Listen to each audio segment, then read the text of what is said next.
Hey, Lee, how's it going? Good, good. I'm happy to meet you in Texas. Here we are at the Blaze TV studios in Dallas, Texas, the Free Republic of Texas, as I like to say. And we are talking just a couple days before the June 4th anniversary of the Tiananmen Square massacre. And you and I were talking about this last week, and I thought it would be really important that we tell that story, and particularly in the context of where we are today in the United States and what's happening in Hong Kong, what's happening in China. Unfortunately, these things are all intertwined now.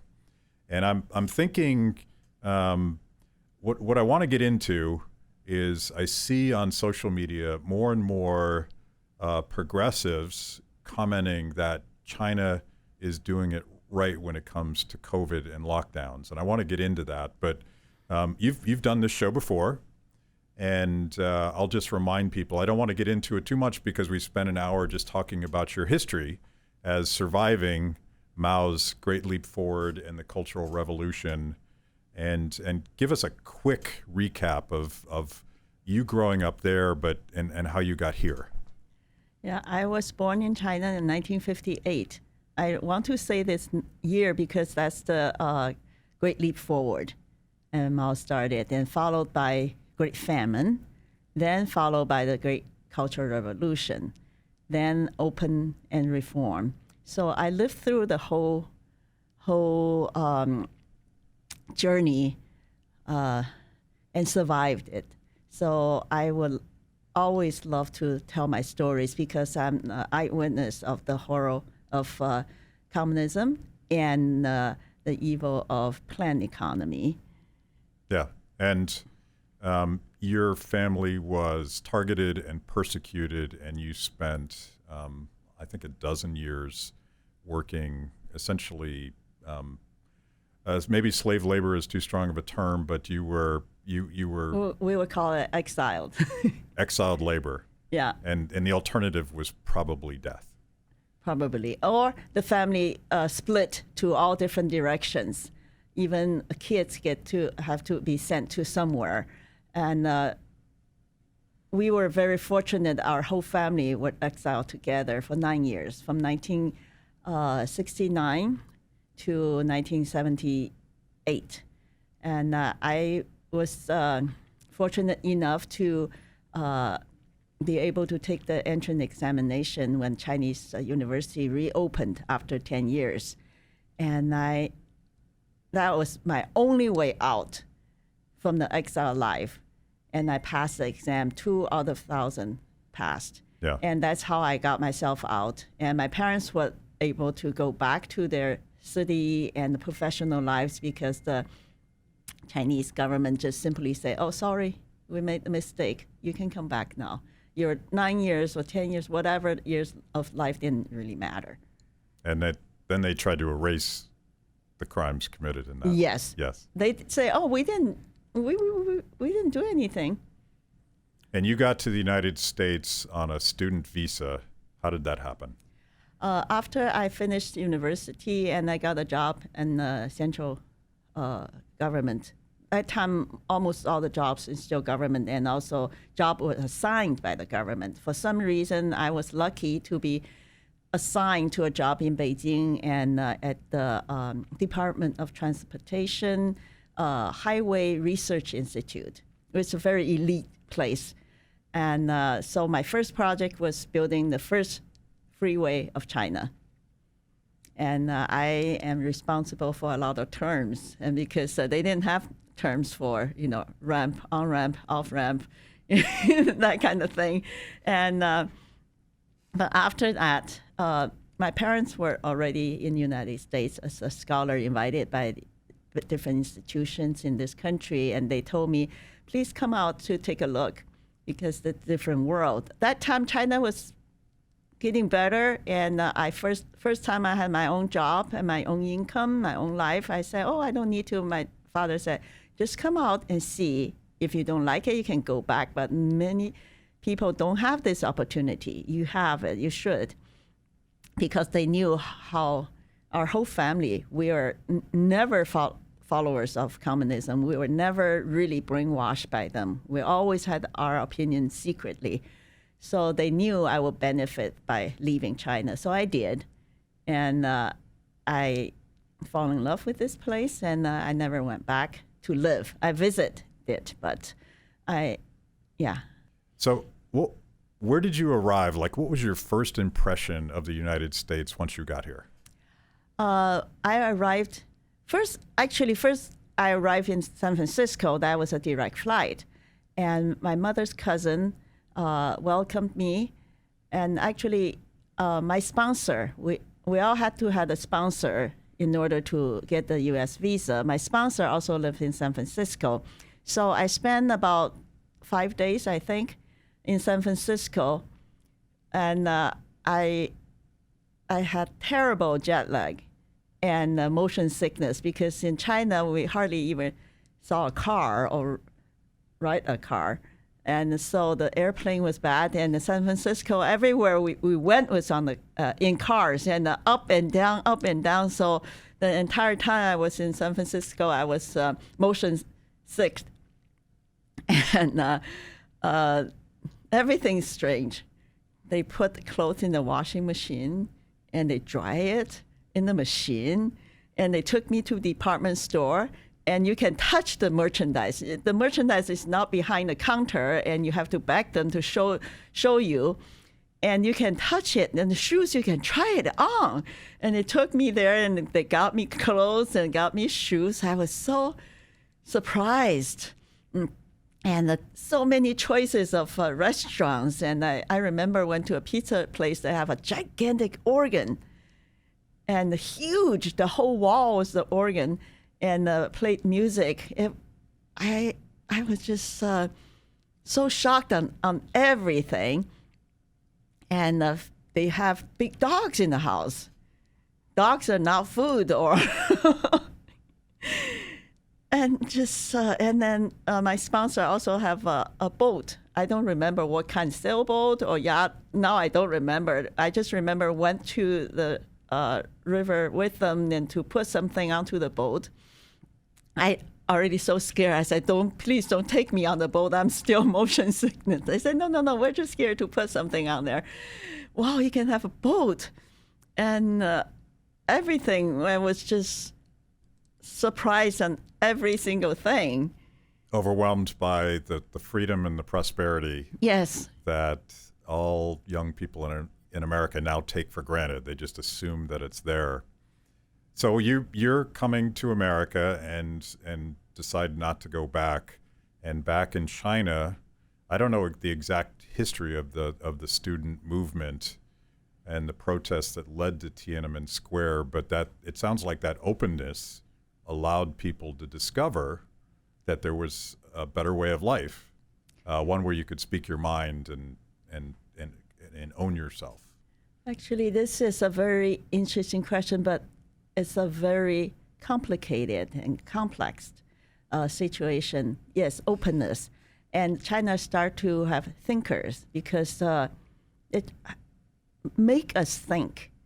Because the generation I grown up, our fab was to say, oh, I just got a new book, very interesting. And, what have you been reading? That's our thing.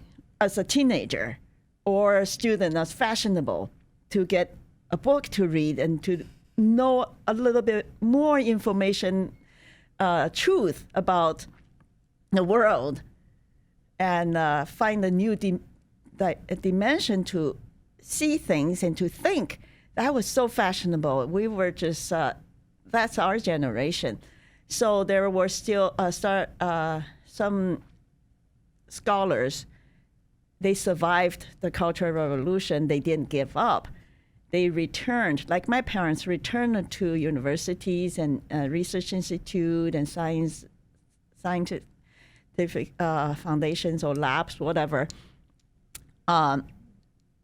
They breathed a new fresh air. So they said, oh, we can do something for good again.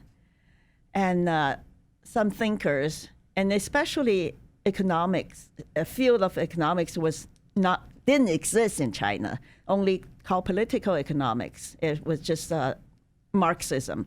So people could separate economics and politics and start learning and thinking about it. So they saw the issue, the problem of communism, and they start thinking about alternatives. This is the level of intellectuals and scholars. And the students, they start to hear music from Hong Kong, from Taiwan, not United States yet, some Japanese. The most influential were the Taiwanese, they call campus music. And they say, oh, you can sing song this way? You can sing song with feelings? You can sing about love? About the moon? About a flower? You don't have to say, communism is my parents, I love you, that kind of thing. It was just so new, and people that became fashion. Yeah. And the student had opportunity to take TOEFL exam, to go to United States to study, to leave China. So they start to wanting to have a different life. And that's two groups. The first group I talk about, intellectuals, they were thinking about from deeper perspective, thinking about communism may not be the best or the way for China. But the students want something different, fashionable. They were wearing clothes they bought on the street, and the outsourcing factories, kind of some workers stole their product, or those what do you call overproduced products, and the Chinese workers will take it to the street. Surplus, yeah. Right. Take onto the sidewalk to sell. First time the government didn't stop these kind of free market trade. Yeah. So most people, young people, were wearing these surplus clothes. They have labels like Sears and things like that. So they started to feel the freedom empower them. They feel like they can choose in certain areas the way of life or their future. They can determine their future by themselves. That was very new, because in the past, nobody could determine anything of your life, even what to eat, what to wear, where to live, what school to go to, what job to get, who to marry to, everything. So the first time people feel, oh, I can choose the clothes, I can choose a girlfriend, I can choose an opportunity to leave China to go to a different country. So that's very important. And then, of course, some others and start writing books, producing TV shows about different perspectives to look at Chinese history and Chinese culture. That's impact people's thinking also. So we have to, when we talk about June 4th, we have to talk about Hu Yaobang. Hu Yaobang was the second man under Deng Xiaoping for a while, and they have different opinions. And Deng Xiaoping kicked him out of the leadership. Deng Xiaoping is also a dictator, no different from Mao and Xi Jinping. But a lot of people loved Hu Yaobang because he's thinking. So 2 years later, he died. And the students want to memorialize him because they thought him as a hope for China. But now he passed away. What year is this? 1989. Okay. He passed away April 15th. Okay. 1989. And so the student and the universities, they still had the tradition of posting big posters. They started it caused the beginning of a cultural revolution. This also, they have also on campus, they have democracy corner, just like Hyde Park in England. the speaker's corner. Yeah. They have that. And so people start to gather there, and they saw some people posted some words on the wall memorializing Hu Yaobang and things like that. So people gather more and more and became a movement. Because it's so big and so many details, I don't want to talk too much today here, because there's a lot of story, a lot of survivors there all over the world, a lot of them in the United States and many of them in Europe too.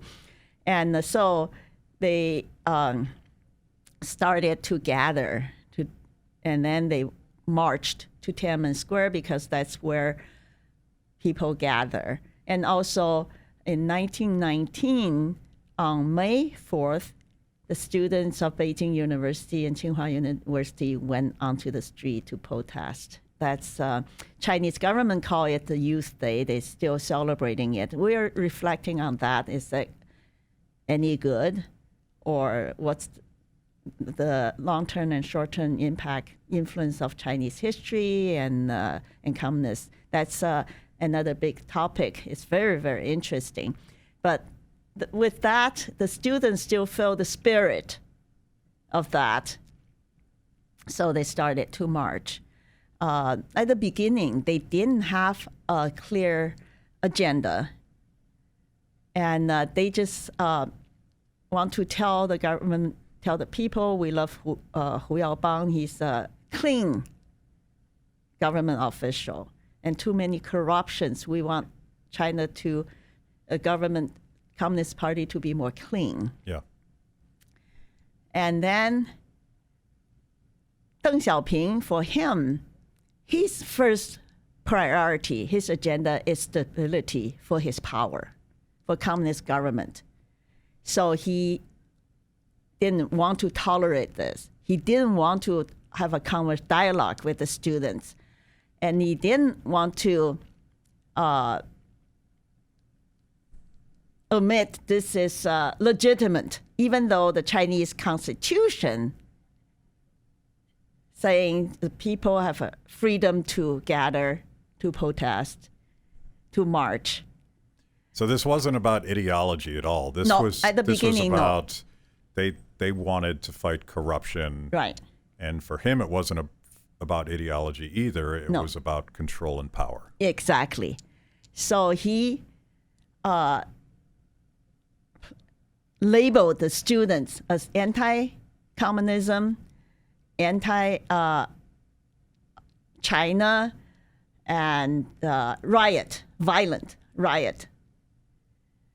So the students, at the beginning, they were just having this good spirit to help the country to be better, and suddenly labeled these things. These are prison sentences. These are death penalties. They were they were so angry. They said, no, we are not this at all. And they said they demand the government change, take away these labels. And they were more disciplined to never do anything like vandalism or riot or any of these. Even some leaders start pulling out Gandhi story, Mandela story to see how peaceful protest Nonviolence. Yeah. goes.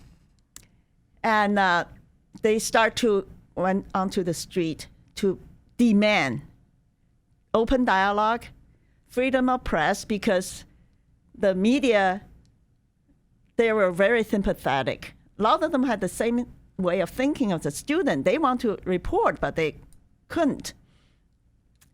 And one news anchor was even in tears. And of course, he was in trouble, big trouble later on, but that's later on. They want freedom of press. They want dialogue, and they want remove of these accusations. Very clear, became very clear. I asked these survivors, I said, did you have any intention to overthrow the communist government? did you have any intention to change, get rid of communism? They said no. All of them said no. They start marching and singing Internationale. Those are, I call them communist, international communist anthem, right? They start even having banners written, we support the Communist Party, we love the country. They said that's their strategy. But they didn't have the intention to say opposite. Mm-hmm. But Chinese government refused. Some officials invited the student for dialogue. They all lost their jobs later on. But Deng Xiaoping and Li Peng, that time, the top two people, refused to have a dialogue with students. So some student got really, really angry, started to shout, down with Deng Xiaoping, and of course, these caused more trouble. And after almost 2-3 weeks going on like this, and the government refused, and students start to have a hunger strike. Are they, at this point, are they gathering in Tiananmen Square on a regular basis every day? Every day. Yeah, but organized march was April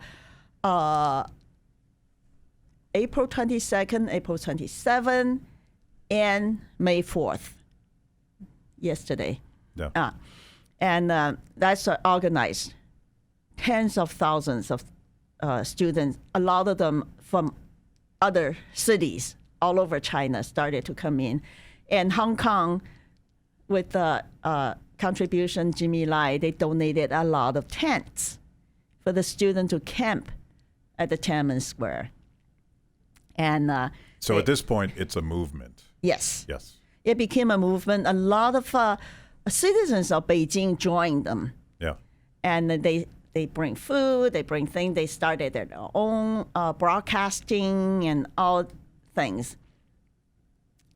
And then students started to practice democracy. They established the leadership, and they by votes. So they say we want to experience democracy voting system. They have meetings, they vote, and so there's some leaders. But most of the students whose hometown or Beijing, they didn't really participate because they worry about their family's safety. But most students who are leaders, they're from other cities. There are some graduate students from some undergrad students, and then they have a coalition of different universities and things like that.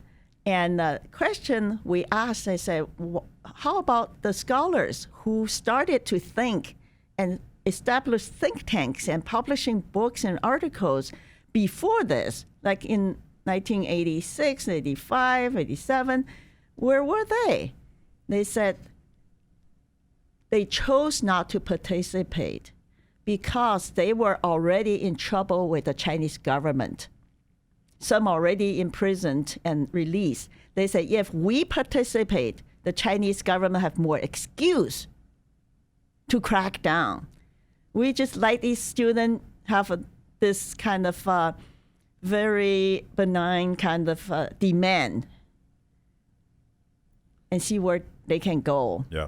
So but they supported it secretly. Yeah. They had the connections with outside of China, some think tanks in the United States. They gave them money, but they have to be so secretive because if Chinese government realizes this is connected to outside, they have more excuse to crack down the students and give them death penalty or whatever. So that's very complicated. Yeah. Time. When did the government's response become violent? Actually, in April, Deng Xiaoping is already determined he's going to use force. And he's going to do whatever to crack this down. He already starting to mobilize militaries to move towards to Beijing. We only learned recently. He's determined. There's some voices in his cabinet saying no, slow down, don't do this. But he's so determined. Zhao Ziyang at the time was the party chairman. Deng Xiaoping never let go of.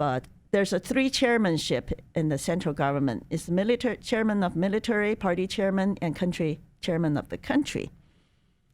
Since Mao Zedong time, he could let Liu Shaoqi become the chairman of the party or the chairman of the country, never let go of the chairman of the military. So Deng Xiaoping is the same thing. He holds the leadership of militaries he can control. Other generals try to calm him down, but he's determined. So Zhao Ziyang went to the Tiananmen Square and met with student leaders, and he was moved. He had tears. That's caused his whole career and his life. We all know that. And by the way, he just a memoir of Zhao Ziyang, the book just came out. I'm hoping some people will translate it into English. It's very, very important documents and historical things. Of course, it's published in Taiwan. Of course, in China, they're not going to allow this book. Anyways, so Deng Xiaoping mercilessly stopped all the voices against him in his leadership, and so determined to use violence. Yeah, and I shared this article with you. There's an article in Foreign Policy where Deng Xiaoping's thinking on this was basically there can be no dissent, and no matter how many individuals I destroy in this process, the point is to protect the party, Yes, protect the collective, and his power. and power. And that to me seems core to, if you want to call that communism, it certainly is core to that, but it's core to any flavor of authoritarianism that always subjugates the value of individual life to the cause. Yes. And there is no, by the way, there's no practical difference between his power and the cause, because he defines what the cause is. Exactly. And that's something that's part of the reason I want to talk about the massacre at Tiananmen Square, is because I think a lot of young people have it in their minds that you can separate the violence of socialism in practice, or communism, or authoritarianism, from the hope that you can reorganize society from the top down. And it just, you can't. It's the same thing. But you know, young people in China, young people in the United States, young people across the globe, unless they try, probably don't know what happened on June 4th in Tiananmen Square. Right. And you've sort of laid it out. Was that day special before the military came in and created the massacre? Like, was that a planned day, or was that just another day in the protests? Okay, that I will get to that soon. Let me think about it. The government already ordered police to beat up the students as early as in April. Okay. And a lot of people I've been talking to these days, they were telling people that were there. They were there. They were bloody and whatever, and so the police was already beating people with the order from the government, and also military already in Beijing, military soldiers, but not the tank yet. The tank was outside as early as in April, late April, and then throughout May.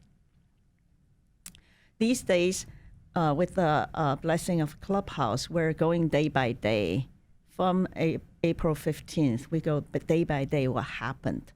So I couldn't immediately answer your question because we're not on the fourth yet. Yeah. But I can answer you not very specific. But let me give you one story so you can understand where Deng Xiaoping stood and who Deng Xiaoping is. When he took over China and reform started, and he immediately came to United States to visit, not Soviet Union. And on the airplane, on the way to United States, in his delegation group, there's a scholar asked him, so why? Why do you go to United States first? He said, Deng Xiaoping said, after I look around, all the countries followed Soviet Union are still poor. All the countries following United States are rich. So I want to go to United States. And they say, oh, you're going to follow United States from now on? He said, no, just economically. I will do anything to protect communism and communist doctrines and the communist CCP power in China. That's no question about that. So that's where he's at the very beginning, he's already determined. So Xi Jinping is trying to follow, but Xi Jinping is not as smart at all. He's very stupid. So he's trying to follow, but he's not going to follow as smart as Deng Xiaoping to let Chinese economically still, be kind of free, have a capitalism. Yeah. Xi Jinping not smart enough to allow that even. So that's why Deng Xiaoping was so determined to crack it down. So he's already prepared. The day was not predetermined, but led to it because the students want more dialogue. And by then, there's so many foreign medias were there. At the beginning, wasn't that many foreign medias there. And just happened, Gorbachev went to visit China. So a lot of foreign media came in during the student movement, and they realized what's going on in Beijing, so they didn't leave. That's why suddenly so many foreign media were in China, not because they knew about the student movement. It was because Gorbachev was visiting China. And that made the movement far more dangerous. Exactly. And angered Deng Xiaoping more because its voice.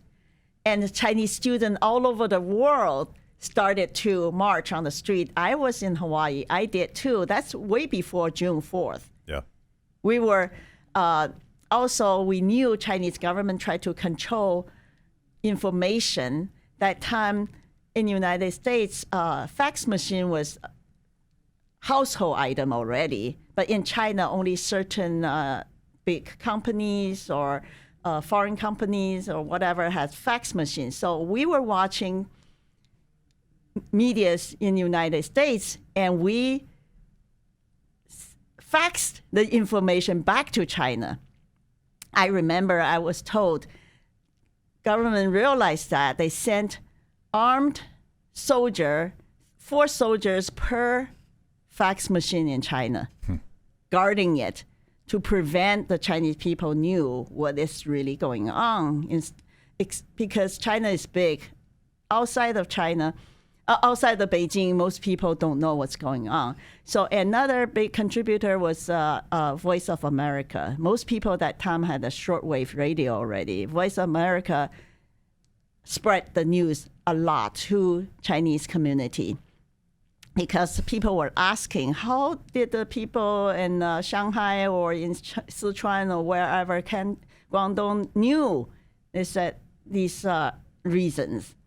And so they started to support the movement in Beijing. And so Deng Xiaoping is determined to get it done, crack it down. And after that, more than 10,000 people were imprisoned. After the 4th? After the 4th. Anybody who were actually... The foreign media had a lot of pictures and videos. Anybody face was on the video or pictures were imprisoned. Yeah. Well, let's talk about what happened that day. And this is a horrible story to tell. Mm-hmm.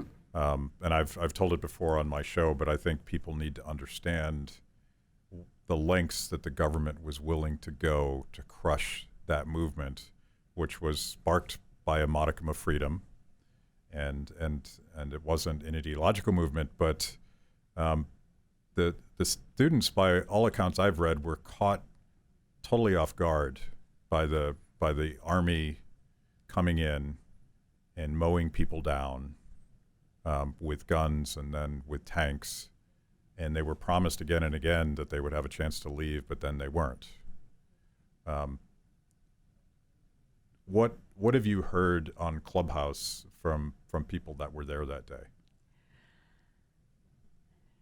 Most people, especially the citizens of Beijing, they couldn't believe the military will shoot them because Chinese People's Liberation Army, People's Army. Yeah. They call them by people's, the children of people's army. They call soldiers the children of people. That's the way Chinese address soldiers.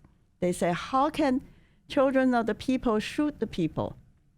So nobody could imagine that will happen. They say the most they will be blocking it. So they say, you block us, we block you. They use buses and this and that. And then they were really surprised how they really dare to shoot. Actually, the tank man we saw everybody talk about is just one person. They say so many old ladies from the neighborhood, they were out there blocking the military trucks, soldiers, and tanks. They were all there. Yeah. And they just couldn't believe. They were calling them, hey, kids, how can you shoot your mom? That kind of pleading. They have no weapon. Everybody has thermos bottle. They were delivering hot water to the student. They start throwing the thermos bottle as weapons. Yeah. And but the order is order. The military start to carry down the order to shoot. And they started at the beginning, they used they did it at night. Actually, it was not June 4th. It's the midnight of June 3rd, after dark. They came in without headlights. So people only heard the noise, like a thunder or earthquake. They didn't see the tanks are coming in because people were sleeping. They heard loud noise because there's so many tanks coming in and start waking up. Students were sleeping at Tiananmen Square. Some people were at home. And they woke up and tried to figure out what is going on. They suddenly turned on the headlight. It was so bright, people couldn't see. And they start shooting into the air first. And then the bullets start to fly.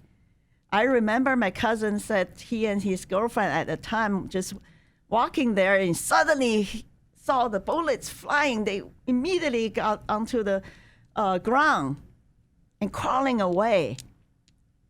And then people are furious. You're shooting us.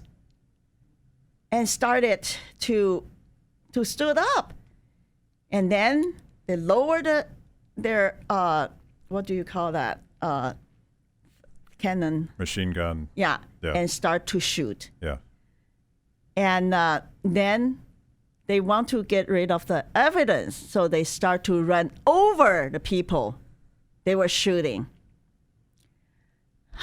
Maybe one time you can interview this guy, Fang Zheng. He lost both his legs under the tank. And it was caught on camera. And he refused to give in, to tell lies. And now finally he left China during the Olympic time, 2008, and now lives in San Francisco. Yeah, I met him. Both of his legs. One about 50%, one about 70%. He lost his legs. The tanks just running over people, live or dead, running over. And I also just yesterday I heard a story. This people in neighborhood in Beijing, they running out with shovels and sacks to rescue the bodies.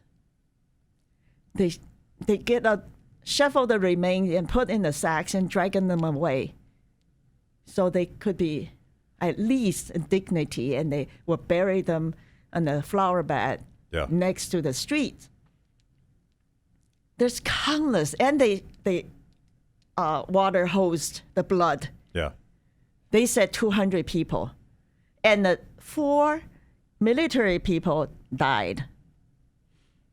And one on Chinese media showing over and over how students killed this soldier and hang him on the bus.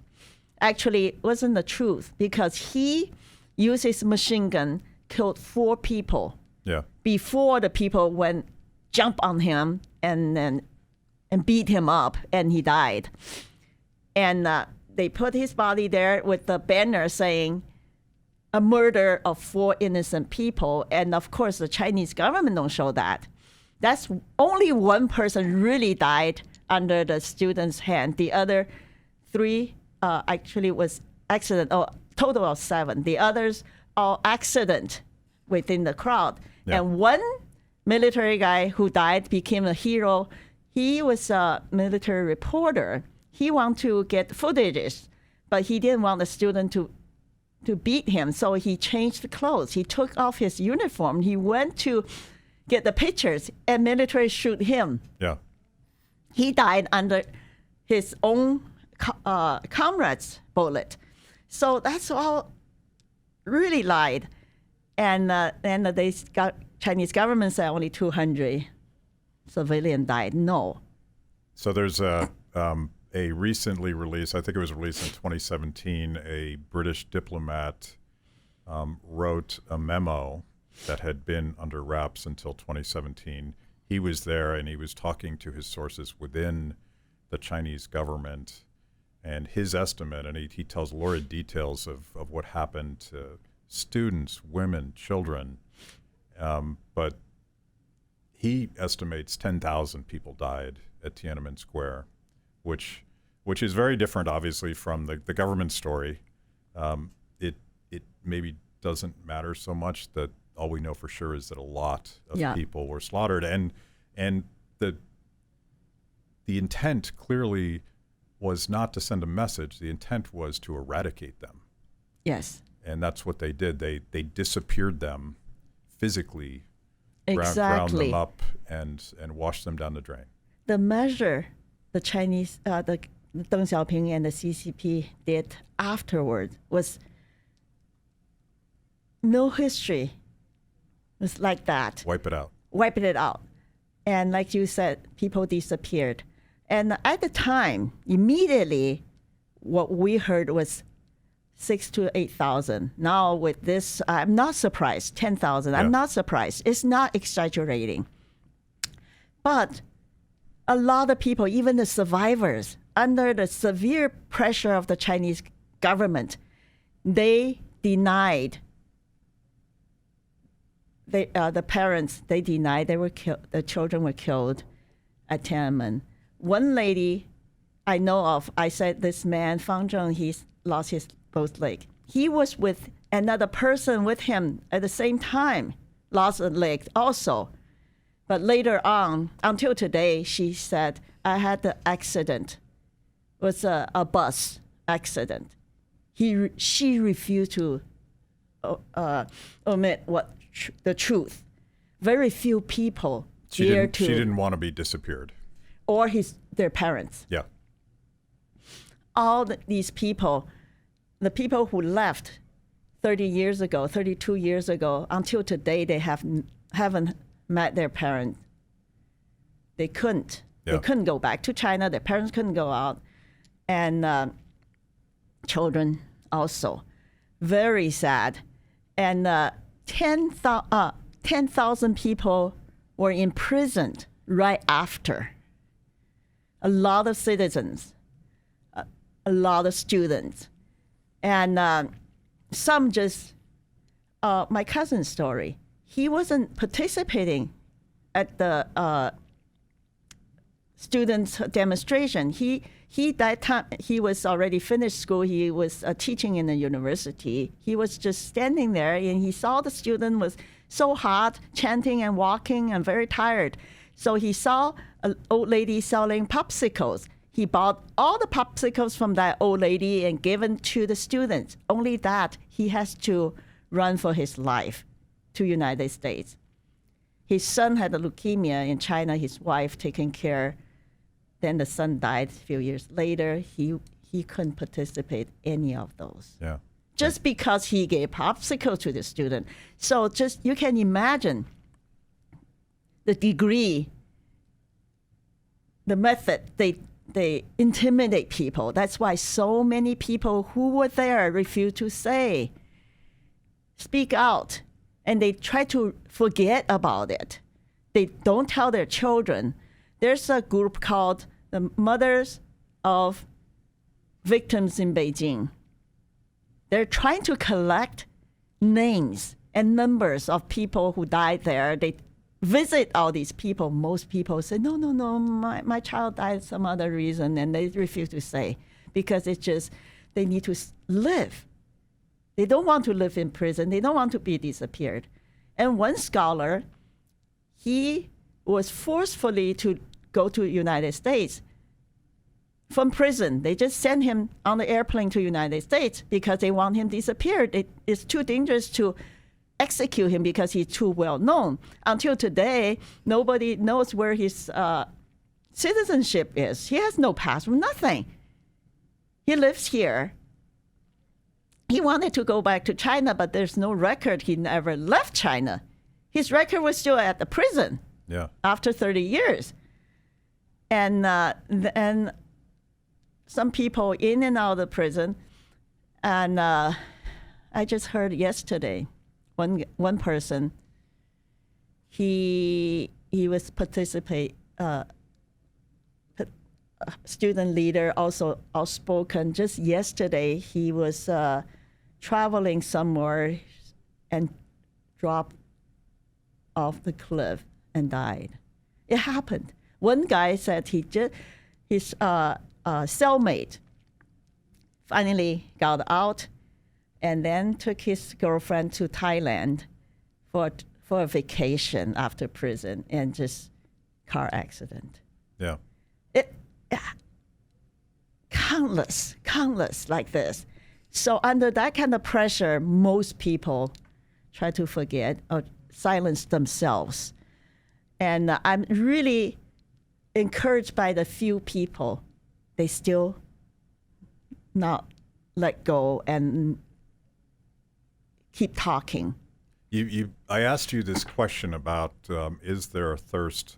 We're talking a couple days ago. Is there a thirst for freedom in China? And you hadn't told me nearly this much context, but you said yes, but they're scared to death. Yes. And also I want to mention Hong Kong. You talk about Hong Kong. Yeah. Hong Kong is a different story. From 1989 until last year, Hong Kong never stopped memorializing the June 4th victims. Every year. It was a big event every year. Organized. Yeah. But this year, the government already let people know, if you do it, it will be illegal. Yeah.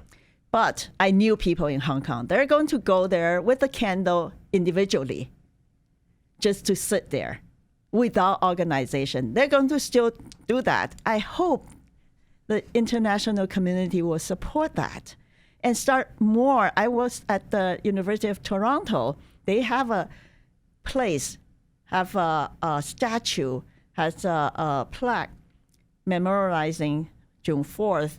And now the school at the beginning allowed that. And now more and more they discourage it, even forbid this. But people still gather, but less and less people, from 1,000, 4,000 to 400 to last year, 2 years ago was only like 20 something. I went there, was overgrown by shrubs and grass and tried to cover it. No, we cannot. If we forget, empowered, legitimized what the horrible Chinese Communist government did, the Hong Kong, because of 32 years, didn't stop. Hong Kong youth, Hong Kong students learned a true history. It's in their textbook. It's in their school. One kid said he grown up in the Catholic school. Every year on that day, the school had an event. Yeah. And because of that, that's why when the Hong Kong youth went onto the street, so many people participated. They knew the horror of communism. They knew the power of grassroots movement. That's why so many people participated, even though they didn't get a lot of international support, and they're kind of like didn't succeed. But the fire is still there. You called Xi stupid. Yeah. And it does strike me that he's destroying the engine that keeps the Chinese economy going by cracking down, essentially nationalizing Hong Kong and consuming it back Right. into this violent blob. It strikes me that the only reason that the students, protesters in Hong Kong didn't suffer the exact same fate as those in Tiananmen Square is that there's too much social media. Yes. There's too many cameras. Right. And they couldn't do it that way, but they're doing it. It's interesting how this connects to COVID lockdowns, because the rationale now for preventing protesters in Hong Kong is safety. Right. And it's all BS. It's not about safety at all. It's about suppressing democratic voices. Exactly. And Xi Jinping did openly said many times, we don't need Hong Kong for our economic health. He was so wrong, because he thought Shenzhen is it's second Hong Kong. No, it's not at all. All these financial institutions in Hong Kong, they don't go to Shenzhen. They're in Hong Kong for a good reason, because there's a rule of law. In China, there's no rule of law. Who will trust these people to do business? So Xi Jinping is just very stupid and simple-minded.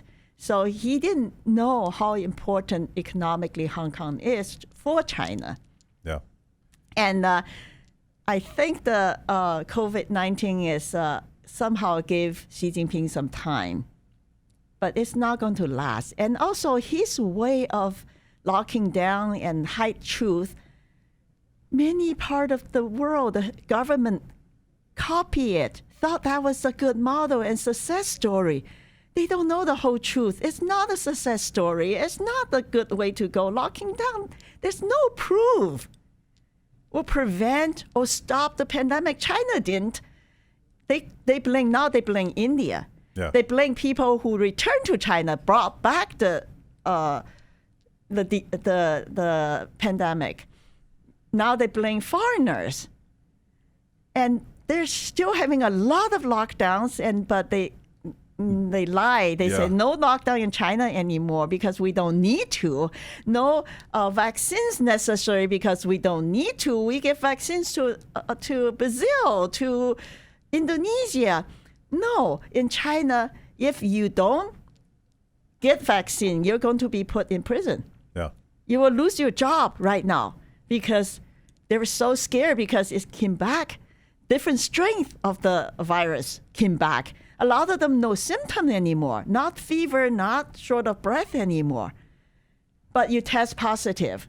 In China, it's already like this, but now they're diverting people's attention in India. They don't report anything in China. They only report India and United States.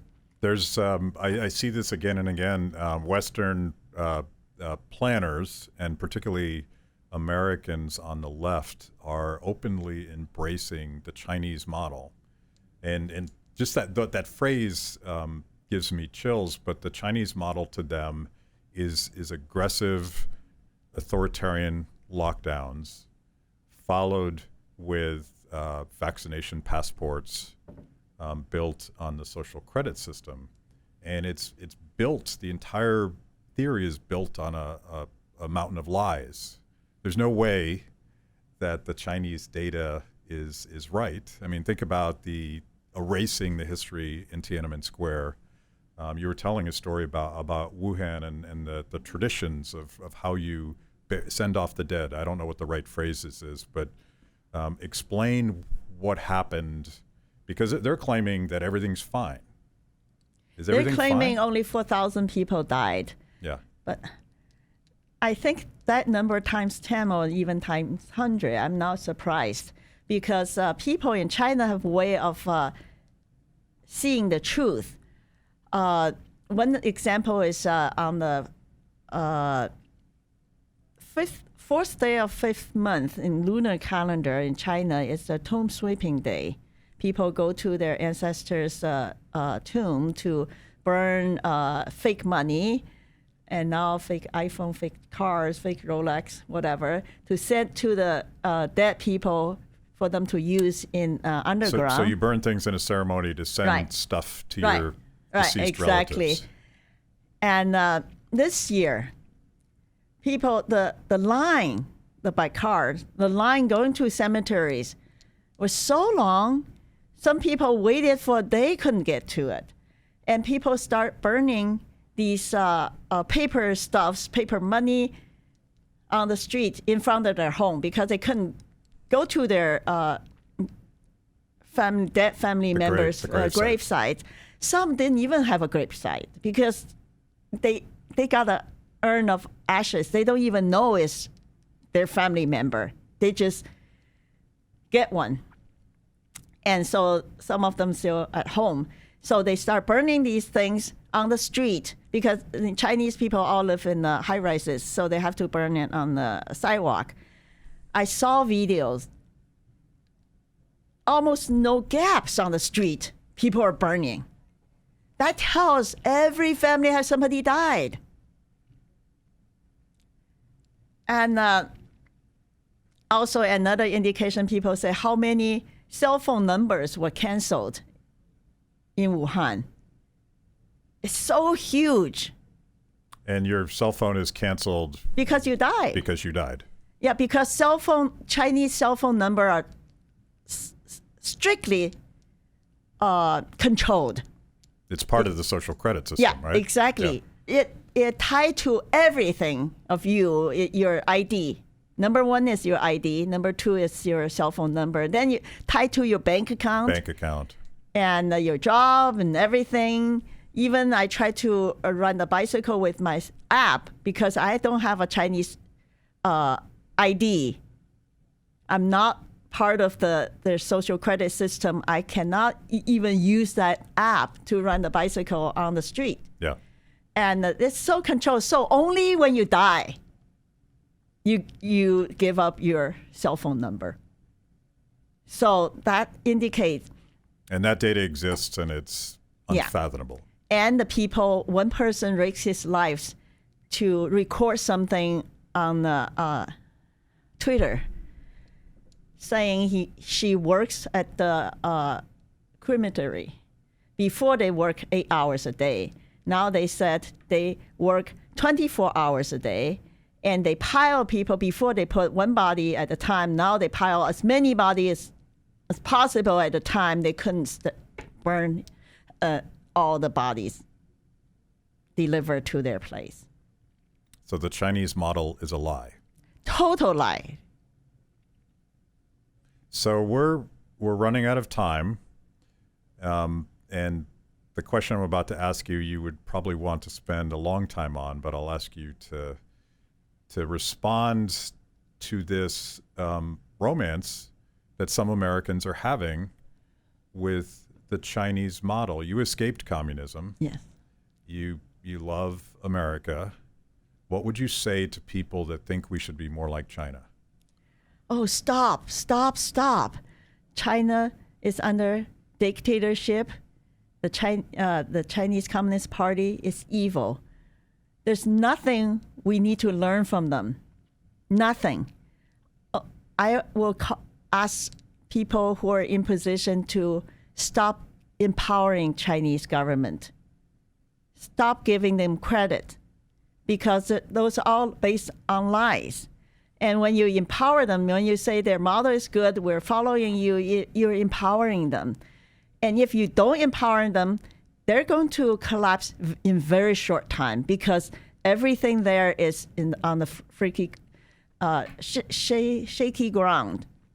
Economic, politics, everything is on a very shaky ground right now. Xi Jinping is desperate to grab something he can hold down.